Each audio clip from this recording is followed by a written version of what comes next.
നമസ്തേ. സുഭാഷിതം.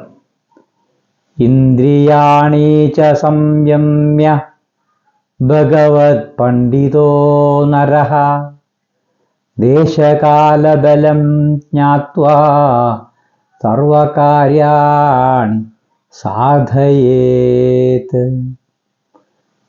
ഇവിടെ പറയുന്നത് പണ്ഡിതനെ കുറിച്ചാണ്. പണ്ഡിതൻ കൊക്കിനെ പോലെ ഇന്ദ്രിയ സംയമനത്തോടെ ദേശം, കാലം, ബലം ഇവ തിരിച്ചറിഞ്ഞ് അതിനുശേഷം മാത്രം പ്രവർത്തിക്കുകയും കാര്യം സാധിക്കുകയും ചെയ്യാവൂ എന്നാണ് ഇവിടെ സൂചിപ്പിക്കുന്നത്. പണ്ഡിതൻ എപ്പോഴും ഒരു കൊക്കിനെ പോലെയുള്ള കാര്യവിചാരങ്ങൾ ഉണ്ടായിരിക്കണമെന്ന് ഈ സുഭാഷിതം സൂചിപ്പിക്കുകയാണ്.